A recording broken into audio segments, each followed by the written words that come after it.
kembali lagi dengan saya Destri Karlina dan hari ini saya ingin sharing sedikit ke teman-teman mengenai langkah selanjutnya setelah teman-teman selesai pemberkasan dan mendapatkan pengumuman bahwa teman-teman lolos di pemberkasan.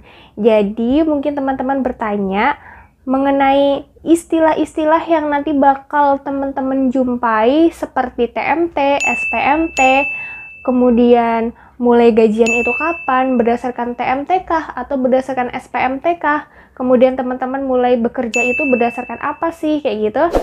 Nanti akan saya bahas di video ini. Jika teman-teman tertarik mengenai topik kali ini, jangan lupa stay tune. Untuk video ini saya ambil mengenai cerita saya di proses CPNS tahun lalu. Jadi tahun lalu itu saya pemberkasan itu nggak online ya teman-teman, karena belum ada pandemi, dan saya beserta teman-teman saya yang lolos di CPNS itu datang ke pendopo di instansi saya mendaftar. Jadi dulu saya datang ke sana membawa dokumen atau persyaratan apa aja yang diperlukan pada saat pemberkasan. Nah, di sana saya bersama teman-teman yang lain itu dikasih pengarahan mengenai kapan mulai kerja, terus apa itu TMT, apa itu SPMT, kemudian juga diarahkan untuk segera melampirkan persyaratan untuk membuka buku rekening baru untuk gajian. Kemudian kira-kira apa sih TMT itu dan SPMT itu apa ya, kayak gitu kan masih rada asing juga saya waktu dulu itu. Jadi TMT itu adalah terhitung mulai tanggal. Jadi pengertiannya itu mulai tanggal berapa sih kira-kira teman-teman diangkat menjadi CPNS. Jadi kalau saya dulu itu tanggal 1 Februari 2019 itu di SK-nya dicantumkan terhitung mulai tanggal 1 Februari 2019. Itu seperti ini. Nih, kelihatan nggak teman-teman?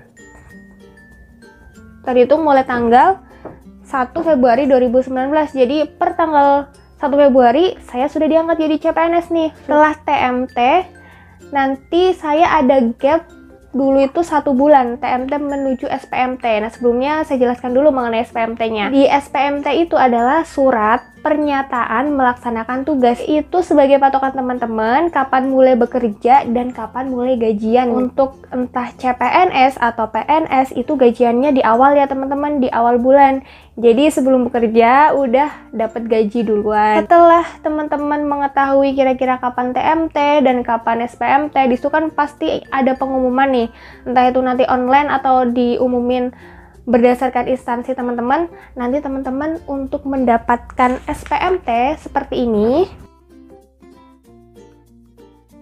teman-teman nantinya mendatangi instansi teman-teman mendaftar. Jadi dulu saya datang bareng-bareng 5 orang yang mendaftar di instansi yang sama, yaitu ada dokter, ada apoteker, ada epidemiologi, juga ada perawat. Setelah itu kami datang ke instansi, kami menghadap ke kepala instansi untuk memperkenalkan diri bahwa ini loh kami CPNS yang diterima dan akan bekerja di sana, kayak gitu. Terus perkenalan juga ke teman-teman atau di karyawan yang ada di sana. Setelah kami mendapatkan surat pernyataan melaksanakan tugas, itu jangan lupa juga dilegalisir dan disimpan ya teman-teman, karena nantinya surat pernyataan melaksanakan tugas atau SPMT ini, jika memang persyaratannya sama seperti tahun lalu, itu nanti dibutuhkan waktu latsar. Latsar juga nanti mengumpulkan beberapa persyaratan.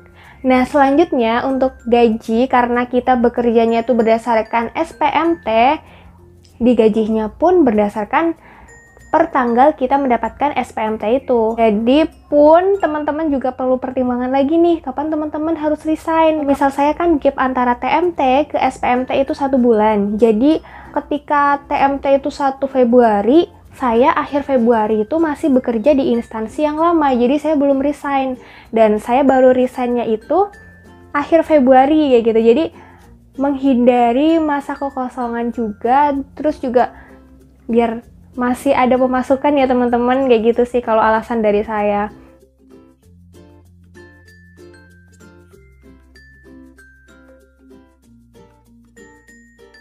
Setelah teman-teman diangkat nih jadi CPNS pun juga nggak langsung dapat gajian gitu loh. Saya itu sekitar 2 atau 3 bulan itu belum dapat gaji nih. Karena belum dapat gaji, gajiannya tuh jadi dirapel selama nggak dapat gaji itu. Dan untuk CPNS itu gajinya masih 80% ya teman-teman, belum 100%. Dan untuk gaji nanti biar dibahas di lain kesempatan aja. Dan untuk hal ini, dulu setelah SPMT dan sekitar beberapa hari saya bekerja, jadi saya setelah dapat SPMT itu bekerjanya cuma paling berapa hari, habis itu saya mengikuti latsar. Nah, untuk latsar ini pun bertahap-tahap ya teman-teman, karena yang lolos CPNS itu banyak ya, beratus-ratusan atau mungkin ada yang lebih dari itu di Pemkab saya mendaftar terbagi menjadi beberapa tahapan dan beberapa gelombang, dan kebetulan saya dapat di gelombang yang pertama. Kalau misal dapat di gelombang yang pertama itu sih kayak ada senengnya juga ada kurangnya gitu ya.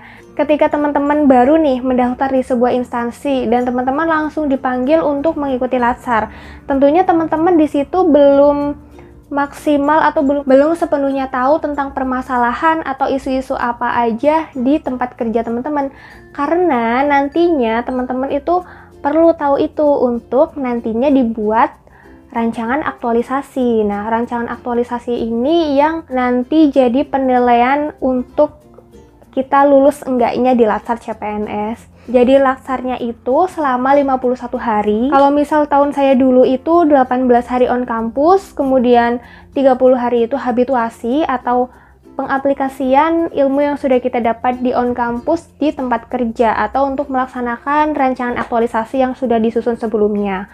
Kemudian setelah 30 hari kembali lagi ke balai diklat atau on kampus. Kemudian selama 3 hari itu persiapan untuk laporan akhir dan untuk presentasi laporan aktualisasi. Nah, di sini sangat diuntungkan nih ketika teman-teman yang sudah mengenal lebih jauh mengenai instansinya, kan teman-teman bisa dapat nih isu atau dapat permasalahan yang nantinya bisa dijadikan di judul rancangan aktualisasi teman-teman. Atau bahkan mungkin teman-teman yang tadinya bekerja di suatu instansi tapi CPNS-nya juga mendaftar di instansi tersebut. Jadi itu bisa jadi nilai plus buat teman-teman untuk nyicil, cari isu atau cari permasalahan yang nantinya bisa diangkat menjadi aktualisasi teman-teman. Mungkin cukup sekian untuk sharing di video kali ini. Barangkali teman-teman masih penasaran mengenai TMT, SPMT, latsar CPNS atau yang lainnya, teman-teman bisa komen di bawah.